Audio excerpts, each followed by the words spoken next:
कैसे हैं आप लोग दोस्तों। तो रात हो गई है, देखिए ये सो रहे हैं। इनको मेरे गोद में मन कर रहा है सोने का, तो आज ये मेरे गोद में सो रहे हैं। तो हाँ, पता है हम ये वीडियो बस इसलिए बनाए हैं, कल जो हम जिस प्रोजेक्ट पे इस बार हम काम कर रहे हैं, ये प्रोजेक्ट थोड़ा हटकर है। मैंने कल मतलब जब मैं गई गांव में, जब मैं कल गई और मैं लोगों से जब मिली, जब मैंने बात किया, तो मुझे पता चला कि मतलब कुछ लोग सच में कितने परेशान होते हैं। उनके पास कितनी प्रॉब्लम्स हैं। मतलब अगर उनके बारे में सोचो तो अपनी प्रॉब्लम्स कुछ भी नहीं है। हम लोग कितने पैसे जो हैं आज के टाइम में ये मोबाइल रिचार्ज में, एमबी पे और लोग ख़त्म कर देते हैं। टैरिफ डलवाते हैं कि हमें मतलब नेट यूज़ करते हैं। आज के टाइम में मोस्टली लोग नेट का यूज़ करते हैं और नेट को यूज़ करने के लिए उन्हें एमबी की ज़रूरत होती है। तो 1000 रुपये के तो आपका मंथली आप यूज़ कर लेते हैं। फास्ट फूड का ज़माना है, पिज़्ज़ा, बर्गर, चाउमीन और बहुत सारी ऐसी चीज़ें हैं जो आप लोग, या हम खुद अपनी भी बात करें कि बाहर जाकर खाना खाते हैं या जो भी चीज़ें हैं। लेकिन मैं कल जिस फैमिली से मिली और मैं एकदम शॉक्ड हो गई कि मतलब उस फैमिली में सोर्स ऑफ इनकम कुछ भी नहीं है। सोर्स ऑफ इनकम कुछ नहीं है।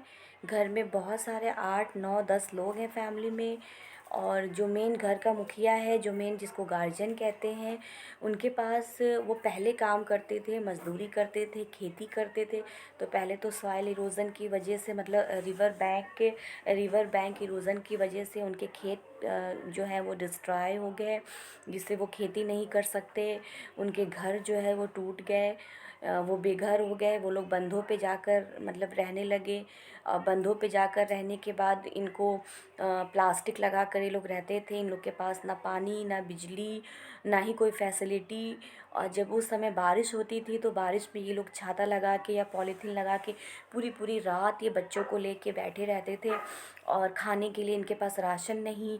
किसी की अगर तबीयत ख़राब हो जाए तो रास्ता इतना ख़राब है, वो एरिया ऐसा है सॉइल इरोज़न की वजह से कि वहाँ कोई जाना नहीं चाहता है। किसी भी तरह की गवर्नमेंट फैसिलिटी नहीं, ना ही हॉस्पिटल है वहाँ से कम वहाँ वहाँ से लोगों को 5 6 किलोमीटर 10 किलोमीटर जाना पड़ता है, तब इन लोग को हॉस्पिटल मिलता है। साधन कुछ नहीं है तो ये बीमार होके भी डॉक्टर के पास नहीं जा सकते।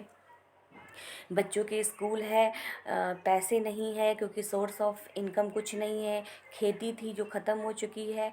मज़दूरी करने ये लोग बाहर जाते हैं तो आने जाने में, अप डाउन करने में ही इनका डेली इतना पैसा लग जाता है कि कुछ सेविंग नहीं कर पाते। तो बच्चों की पढ़ाई तो होती ही नहीं है। जानवर पाल के रखे थे तो उसका प्रॉपर केयर नहीं करने से, चारा ना मिलने की वजह से जानवर की भी मौत हो गई। जो थोड़े बहुत पैसे आते थे वो भी नहीं आया, पशुपालन भी इनका ख़त्म हो गया। तो मुझे मतलब मैं बड़ी शॉक्ड थी कि मतलब अगर हम, मतलब मैं ये नहीं कहती हूँ कि आप सब कुछ दूसरों को दे दीजिए, लेकिन आप अपनी सैलरीज, आपके पास जो भी सोर्स ऑफ इनकम है जिसे ऊपर वाले ने इस लायक बनाया है, मैं सिर्फ कहती हूँ कि 5% ऐसे लोगों को ज़रूर दान कीजिए, चैरिटी कीजिए। जो बच्चे, हमारे पास खाने की चीज़ें हैं फिर भी हम बाहर खाते हैं, वो बच्चे, उन्हें तो 2 टाइम खाना भी नहीं मिल पाता। 2 टाइम तो बहुत बड़ी बात मैंने बोल दी, उन्हें 1 टाइम भी खाना नहीं मिलता है। एक आदमी की बेसिक नीड होती है। हम बहुत लग्जरी लाइफ जीते हैं, हमें सब कुछ चाहिए, हमें सारी फैसिलिटी चाहिए, हमें मोबाइल भी चाहिए, हमें एसी भी चाहिए, और हमें घूमने के लिए कार भी चाहिए, हमें कपड़े ख़रीदने के लिए पैसे भी चाहिए, हमें डिज़ाइनर कपड़े चाहिए, हमें फेस्टिवल के लिए भी चाहिए। लेकिन वो लोग हैं, रोटी कपड़ा और मकान, उनके पास ये भी नहीं है। वो कैसे सरवाइव करते हैं? उनके घर की औरतें, उनके घर के बच्चे, उन्हें भी जीने का अधिकार है।